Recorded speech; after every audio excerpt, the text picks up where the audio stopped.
जैसे तैसे शाह साहब ने अमतल के अंदर से उस जिनजादी को बाहर निकाल दिया था और उन्होंने कह दिया था कि अब आपकी अमतल बिल्कुल महफूज है, लेकिन एक बात का आपको एहतियात बरतना होगा।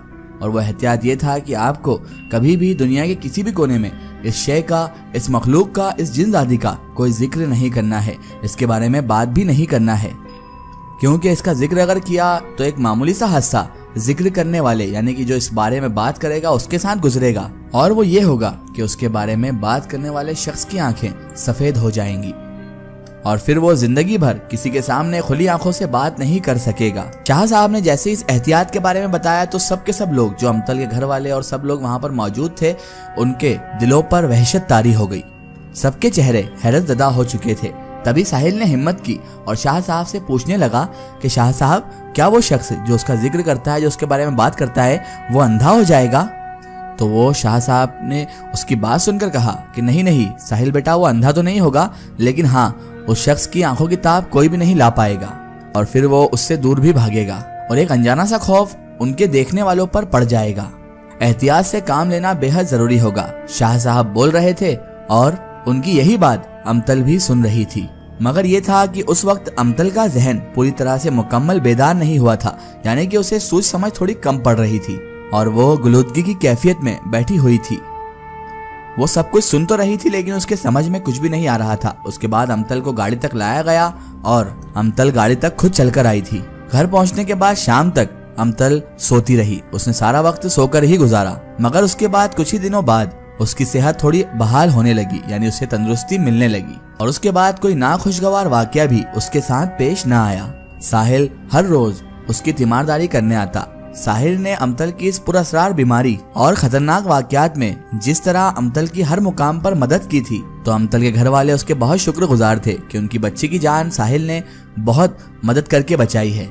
उसके बाद जब अमतल थोड़ी सेहतियाब हो गई तो साहिल ने अपनी माँ को अमतल के रिश्ते के लिए और साहिल के रिश्ते के लिए उसके घर भेज दिया, लेकिन रिश्ते में एक शर्त रखी गई कि अमतल बीए का एग्जाम पास कर ले, उसके बाद ही हम शादी करेंगे। लेकिन शाह साहब ने यह भी फरमाया था कि जल्द से जल्द अमतल की शादी कर दी जाए।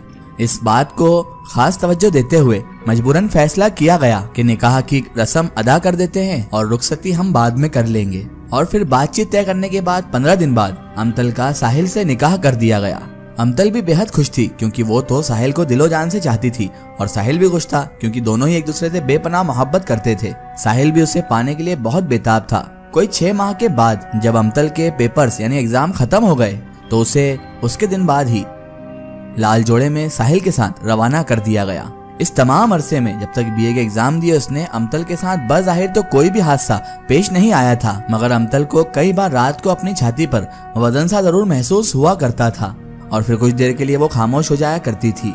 जो कुछ उसके साथ बीत चुका था तो उसके परिवार के किसी फर्द ने इन वाकयात का जिक्र तक नहीं किया था किसी से भी, बल्कि किसी के दिल में अगर ख्याल भी आया था तो उस जिनजादी के तस्वुर से ही लोग कांप जाया करते थे।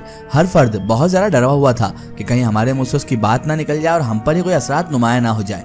फिर जब ये दोनों घर पहुंच गए और हुजरा उर्सी में जब साहिल अमतल का घूंघट उठाने जा रहा था तो पता नहीं क्यों पर साहिल को अमतल के रूप में वो जिनजादी बैठी हुई दिखाई दे रही थी। वही जिनजादी जो साहिल ने कुछ अरसा पहले उस कब्रिस्तान में देखी थी। उसने सर को झटका और इस ख्याल को दिमाग से निकालकर परे फेंकने की कोशिश की और ऐन उसी लम्हे उसी वक्त अमतल के दिमाग में यह ख्याल भी तेजी से आ रहा था कि आज मैं साहिल से जरूर पूछूंगी कि जब मैं उस जिनजादी के हाथों में थी तो मेरी क्या हालत हुई थी। साथ में पीर साहब की, शाह साहब की हिदायत भी उसे बहुत ज्यादा रोक रही थी कि इस बात को ख्याल में नहीं आने देना है, इस बात के बारे में ज्यादा नहीं सोचना है और इस बात का जिक्र किसी से भी नहीं करना है। और वो दोनों अपनी अपनी जगह खौफजदा भी थे। दोनों के दिमाग में ख्याल उस जिनजादी का ही चल रहा था, लेकिन शाह साहब की नसीहत उनके आड़े आ रही थी और उन्हें इस बात के बारे में करने से रोक रही थी। फिर जब साहिल ने हिम्मत करके अमतल का घूंघट उठाया तो अमतल ने शर्माते और मुस्कुराते हुए अपनी लंबी झालर सी पलकें उठा ली तो साहिल पर अचानक आसमानी बिजली गिर गई, क्योंकि अमतल अपनी सफेद आंखें खोले साहिल को ही देख रही थी। साहिल उछलकर रह गया और उसने फिर खुद को संभालते हुए अमतल से पूछा, अमतल क्या आप मुझे देख सकती हैं? क्या आप मुझे ही देख रही हैं अमतल? अमतल कहने लगी, हाँ साहिल, मैं आपको ही देख रही हूँ, लेकिन आप इतना अजीब तरीके से और मुझसे ये क्यों पूछ रहे हैं? अमतल ने हैरत से पूछा था और उसकी नॉर्मल आवाज सुनकर साहिल खुद को संभाला क्योंकि लम्हे भर में उस पर कयामत ही तो गुजर गई थी। जिस जिनजादी के बारे में वो खौफ कर रहा था वही सफेद आंखों वाली जिनजादी अब उसे अमतल में दिखाई दे रही थी, क्योंकि अमतल की आंखें भी सफेद हो चुकी थी। अब के वो यादगार लम्हे हादसाती पल बनकर आंखों के सामने घूम रहे थे। सुहाग रात हर मियाँ बीवी के लिए एक बहुत बड़ी रात होती है, लेकिन अमतल और साहिल के दरमियान ये सफेद आंखें इसका बहुत बड़ा हादसा पेश कर रही थी। अब तो साहिल के पूरे तनाव में एक खौफ तारी हो चुका था और पूरे बदन उसका कांप रहा था, लेकिन मजबूरी ये थी कि उस बात का जिक्र साहिल किसी से भी कर भी नहीं सकता था, क्योंकि उसका जिक्र करना मतलब अपनी मौत को दावत देना था। उफ, वो कितना बेबस और कितना मजबूर हो चुका था। फिर उसने अपने आप पर काबू पाते हुए अमतल को बढ़कर अपने कंधे से लगा लिया।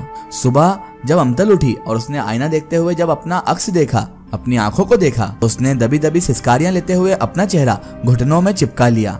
फिर साहिल ने आकर उसे देखा तो उसे हिम्मत दी और उसे यकीन दिलाया कि अमतल तुम मेरी जिंदगी हो, तुम्हारी बसारत जाहिर तो खो चुकी है और देखने वाले तुम्हें खौफ और तजस्सुस भरी नजरों से तो देखेंगे, लेकिन मैं तुम्हें हमेशा इतनी ही मोहब्बत करूंगा और तुम्हें कभी इस कमी का एहसास भी नहीं होने दूंगा। अमतल, तुम हमेशा काला चश्मा लगाए रखना जो तुम्हारे हुस्न को और भी दोबारा कर देगा। साहिल ने मुस्कुराते हुए जब अमतल से ये बात कही तो अमतल की डबडबाती आंखों से 2 कतरे नीचे की तरफ गिर गए। वक्त गुजरता गया और फिर जब अमतल उम्मीद से हुई तो अल्ट्रासाउंड से उन्हें पता चला कि अमतल के पेट में जुड़वा बच्चे हैं। डिलीवरी ऑपरेशन से होगी। साहिल हर माह पाबंदी से अमतल को चेकअप के लिए स्पेशल लेडी डॉक्टर के पास लेकर जाया करता था और अमतल का बहुत ज्यादा ख्याल भी रखता था, क्योंकि साहिल इस मामले में कोई भी रिस्क नहीं लेना चाहता था और किसी भी तरह की लापरवाही भी नहीं करना चाहता था। धीरे धीरे वक्त गुजरता गया और फिर वो दिन भी आ पहुंचा जिस दिन अमतल का ऑपरेशन था और उसकी डिलीवरी थी, और उसे फिर स्ट्रेचर पर डालकर ऑपरेशन थिएटर ले जाया गया। उसे ऑपरेट करना था। साहिल अपनी सिस्टर और अपनी वालदा के साथ बरामदे में आराम से दरवाजा खुलने का इंतजार कर रहा था। 15, 20, 30 और फिर 35 मिनट गुजर गए। इंतजार का हर एक लम्हा दर्दनाक कैफियत में गुजर रहा था। फिर दरवाजा अचानक से खुला। पहले नर्स चेहरे पर हरा रंग का मास्क लगाए हुए बाहर निकली और उसके बाद डॉक्टर बाहर निकले। साहिल भागकर अंदर जाने के लिए लपका कि मैं अमतल और अपने बच्चों को देखूं, लेकिन डॉक्टर ने उसे रास्ते में ही रोक लिया। मिस्टर साहिल, आप पहले प्लीज इधर की तरफ आइए। साहिल था जो परेशानी के आलम में डॉक्टर के पास उनके ऑफिस में चला गया तो डॉक्टर ने उसे बैठने का इशारा किया। साहिल पर तो जैसे मानो कयामत सी गुजर रही थी। उसने कहा, जी डॉक्टर साहिबा, जल्दी से बताइए कि क्या हुआ है। ऑपरेशन तो ठीक ठाक हुआ ना डॉक्टर? हाँ, रिलैक्स मिस्टर साहिल, जुड़वा बच्चे पैदा हुए हैं। मगर? इतना कहकर डॉक्टर रुक गया तो साहिल पूछने लगा, मगर क्या? और साहिल अचानक कुर्सी छोड़कर खड़ा हो गया। डॉक्टर कहने लगी कि अमतल की हालत अच्छी नहीं है मिस्टर साहिल, और उसे आईसीयू में पहुंचा दिया गया है। और मिस्टर साहिल, हैरत की बात यह है कि आपके बच्चों की शक्लो सूरत इंसानों जैसी बिल्कुल भी नहीं है। डॉक्टर ने रुककर बात मुकम्मल की थी। साहिल ने पूछा, क्या मतलब? और उसका सांस फूले जा रहा था। तभी डॉक्टर ने सवाल किया कि आपकी मिसेस को आसिफ वगैरह का मर्ज तो नहीं रहा था कभी?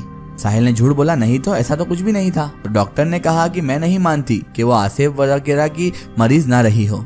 उसकी सफेद आंखें, उससे जन्म लेने वाले बच्चे जिनके चेहरे बंदर से मुशाबे हैं और उनके जिस्म पर बाल भी हैं इतने छोटे बच्चों के, उनके नाखून भी इंसानों जैसे नहीं हैं। उन दोनों बच्चों को भी ऑक्सीजन दी जा रही है। साहिल मिस्टर, आप दुआ कीजिए कि मरीजा और बच्चे दोनों बच जाएं। डॉक्टर ने जब ये सब बातें बताई तो साहिल का दिमाग तो चकरा सा गया और उसे फिर पूरा कमरा घूमता हुआ नजर आने लगा कि आखिर मेरे साथ ये सब हो क्या रहा है। वो दोनों हाथ से अपने सर को थामता हुआ कुर्सी पर गिरता चला गया। डॉक्टर ने बेल देकर बाहर वाले को बुलाया और फिर स्ट्रेचर पर बेहोश साहिल को इमरजेंसी वार्ड में ले जाया गया। डॉक्टर ने जब अपना लिखने का काम मुकम्मल किया तो उसकी आंखों में अचानक से चुभन होने लगी। उसने बड़ी एहतियात से जब टिश्यू पेपर को अपनी आंखों पर रखा और उसे फिर जोर जोर से दबाने लगी।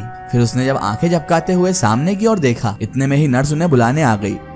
डॉक्टर ने अपना कोट संभाला और उसके बाद अपनी नर्स से कहने लगी, जरा मेरी आंखों में तो देखना, कहीं ये सुर्ख तो नहीं हो गई है नर्स, क्योंकि मुझे अपनी आंखों में बहुत ज्यादा चुभन हो रही है। नर्स ने जब करीब पहुंचकर डॉक्टर की आंखों में झांका तो वो अचानक से चीख पड़ी और वो कांपने लगी। तो डॉक्टर ने हैरत से पूछा, क्या हुआ सिस्टर, तुम चिल्ला क्यों रही हो? तो नर्स ने बताया, डॉक्टर साहिबा, आपकी आंखें सफेद हो चुकी हैं, आपकी बीनाई जाती रही है शायद। तो डॉक्टर कहने लगी, तुम क्या बकवास कर रही हो, मुझे तो सब दिख रहा है, सब कुछ नजर आ रहा है, और तुम कह रही हो कि मेरी बीनाई चली गई है, पागल वागल हो गई हो क्या?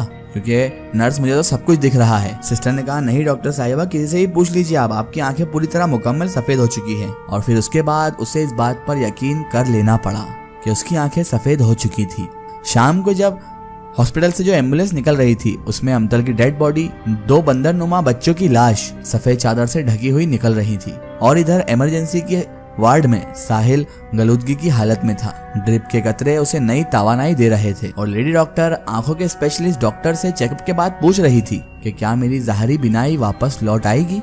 डॉक्टर ने, जो आई स्पेशलिस्ट था, उसने भी कह दिया, मैं कुछ नहीं कह सकता डॉक्टर साहिबा, क्योंकि ऐसा केस मैंने अपनी जिंदगी में पहली बार देखा है कि सफेद आंखें भी देखने की सलाहियत भी रखती हैं।